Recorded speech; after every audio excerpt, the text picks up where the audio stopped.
Assalamualaikum warahmatullahi wabarakatuh. Saya perwakilan dari kelompok 5. Di sini yang beranggotakan Alfi Mustafa Kurnia, Lailatul Hidayah, Ahmad Irfan Jayadi, dan Isna Putri Gitna M. Masuha. Di sini kita dari kelompok 5 akan mempresentasikan mengenai analisis jurnal pengembangan modul. Nah, di sini untuk analisis jurnal bahasa Indonesianya, kita mengambil judul jurnal pengembangan modul pembelajaran fisika SMA atau MA berbasis masalah untuk meningkatkan keterampilan berpikir kritis siswa. Nah, untuk metode penelitiannya, ini menggunakan metode penelitian R&D. Penelitian ini merupakan metode penelitian yang digunakan untuk menghasilkan produk pendidikan dan menguji keefektifan produk tersebut dalam bidang pendidikan. Nah, bisa dikatakan penelitian model penelitian R&D ini tuh penelitian pengembangan, yaitu penelitian untuk mengembangkan produk baru yang bermanfaat bagi siswa. Nah, produk yang dihasilkan itu tidak hanya berupa buku, berupa alat, modul, tetapi juga bisa metode pembelajaran. Nah, untuk menghasilkan produk tertentu, itu harus diuji keefektifan terlebih dahulu. Maksudnya sebelum melakukan pembuatan produk dan disebarluaskan, itu harus diuji dulu. Apakah itu efektif untuk disebarluaskan, untuk digunakan pembelajaran siswa, apakah tidak? Nah, di situ harus diuji dulu. Untuk model pengembangan atau model R&D tadi yang digunakan yaitu model Tyagarajan. Nah, model Tyagarajan sendiri itu terdiri dari 4 tahap. Yang pertama tahap define, pendefinisian, terus tahap perencanaan, tahap pengembangan, dan tahap penyebaran. Nah, untuk pendefinisian sendiri, kita itu harus menguasai, harus memahami apa saja yang dibutuhkan oleh siswa untuk mencapai kompetensi pendidikan, kompetensi minimalnya. Nah, kita harus mengetahui lingkungannya seperti apa, terus kendala-kendalanya dalam belajar itu apa saja. Nah, itu nanti kita mengumpulkan data, mendefinisikan apa saja yang ada, kumpulan informasi apa saja yang didapat. Nah, setelah itu perencanaan yang pertama itu kita menyusun tes.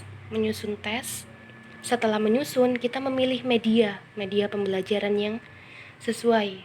Jadi media pembelajarannya itu harus sesuai dengan keadaan lingkungan, fasilitasnya yang ada, terus bagaimana siswanya, keadaan siswanya. Nah, di situ kita harus menyesuaikan dalam memilih media pembelajaran. Terus kita memilih bentuk penyajian. Nah, di situ setelah memilih media pembelajaran, kita memilih bentuk penyajiannya. Itu juga kita harus menyesuaikan siswanya, bagaimana keadaan siswanya, lingkungannya, fasilitasnya. Nah, seperti itu. Nah, setelah perencanaan kita pengembangan. Setelah dikembangkan, disebarluaskan. Lah, kalau di sini kita mengambil produknya itu modul. Sehingga modul itu setelah didefinisikan, perencanaan terus pengembangan itu disebarluaskan sehingga modul itu bermanfaat dan bisa dipahami, menambah ilmu untuk para pembacanya, untuk para siswa-siswa yang diberikan modul tersebut. Untuk instrumen penelitian, ini digunakan untuk pengumpulan data pada penelitian. Yang pertama kita melakukan tes. Nah, tes yang digunakan dalam penelitian ini adalah tes awal. Tes awal itu pretest. Pretest itu sebelum itu mengasah kemampuan sebelum diberikan produk modul tadi.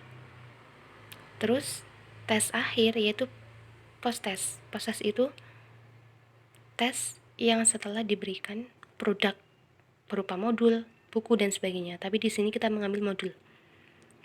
Nah, tes ini digunakan untuk memperoleh data keterampilan berpikir kritis dan hasil belajar siswa.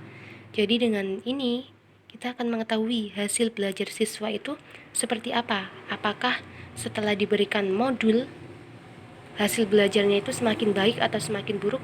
Nah, di sini kita akan mengetahui. Terus yang kedua yaitu angket. Kemudian kita membagikan angket. Dan pengisian angket itu untuk memperoleh data respon siswa beserta guru mengenai modul yang dikembangkan, modul yang diberikan. Nah, jadi di situ nanti dengan kita memberikan angket, mengetahui respon dari siswa, dari guru, apakah setelah adanya modul hasil belajar siswa itu semakin baik, dan untuk guru pengajarnya juga semakin baik juga. Apakah dengan adanya modul guru itu bisa terbantu dalam menyampaikan materinya. Nah, di situ kita akan mengetahui. Nah, yang tadi merupakan analisis jurnal bahasa Indonesia. Dan di sini ini analisis jurnal bahasa asing. Ini pengembangan modul. Untuk bahasa asing, judul jurnalnya desain dan pengembangan modul fisika berbasis learning gaya dan teknologi yang tepat oleh karyawan Isman, model desain instruksional. Untuk penelitian itu menggunakan model desain instruksional Isman. Penelitian yang dilakukan merupakan upaya untuk merancang dan mengembangkan modul fisika berdasarkan gaya belajar dan teknologi tepat guna di lingkungan pendidikan menengah Malaysia dengan menggunakan model Isman. Jadi ini tuh tujuannya juga sama. Penelitian yang dilakukan itu ya untuk mengembangkan modul produk-produk untuk kebaikan dunia pendidikan. Untuk model desain instruksional Isman itu terdiri dari 5 langkah, yaitu input, proses, output, umpan balik, dan pembelajaran. Untuk inputnya itu ya identifikasi mengenai lingkungannya, keadaannya, keluhan-keluhannya dari siswa dan gurunya, terus fasilitas-fasilitas yang ada, seperti itu. Setelah itu proses, terus output, umpan balik, dan pembelajaran. Sebenarnya untuk analisis jurnal bahasa Indonesia dan bahasa asing itu ya ada kemiripannya. Sama-sama mereka itu melakukan metode penelitian.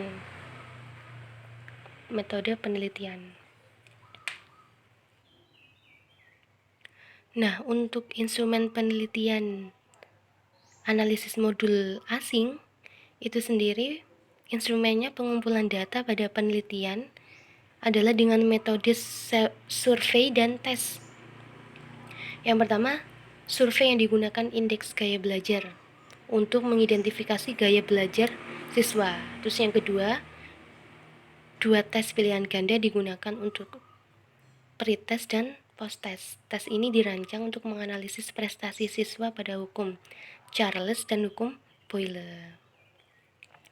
Nah, sebenarnya ya sama antara, ya saya ulangi lagi, ya sebenarnya sama antara modul bahasa Indonesia, modul Indonesia, dan modul asing.